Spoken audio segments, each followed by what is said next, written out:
অভয় কাকা একজন দরিদ্র মানুষ।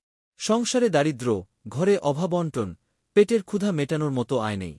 জীবিকার তাগিদে তিনি বেছে নিয়েছেন নারিকেল গাছে ওঠার কাজ। প্রতিদিন সকালেই তিনি দড়ি বেঁধে উঁচু নারিকেল গাছে ওঠেন। মাথার ওপরে আকাশ, পায়ের নিচে মাটি যেন বহু দূরে।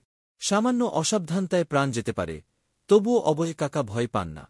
কারণ তার পেছনে রয়েছে ক্ষুধার্ত পরিবার, সন্তানদের মুখে অন্ন জোগানোর দায়িত্ব। গাছের মাথায় দাঁড়িয়ে নারিকেল কামানো সহজ কাজ নয়। কাপা পায়ে, ঘামে ভেজা শরীরে তিনি গাছ আঁকড়ে ধরেন। সূর্যের তাপ, শরীরের যন্ত্রণা, মৃত্যুভয় সবকিছুকে উপেক্ষা করে তিনি কেবল ভেবেই চলেন পরিবারের কথা। প্রতিটি নারিকেল যেন তার জীবনের আশার প্রতীক। কিন্তু অল্প আয়ের বিনিময়ে তার এই জীবন সংগ্রাম মানুষের কাছে তেমন মূল্য পায় না।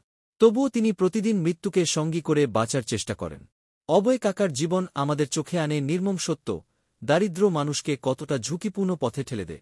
তার ত্যাগ ও সংগ্রাম হৃদয় কাঁপিয়ে দেয়। শেখায় জীবনের আসল লড়াই কেমন হয়। আমিও আমার ছোট্ট বেলা থেকেই নারকেল গাছের মাথায় সংগ্রাম দেখে আসছি। ঈশ্বর ওনার মঙ্গল করুক।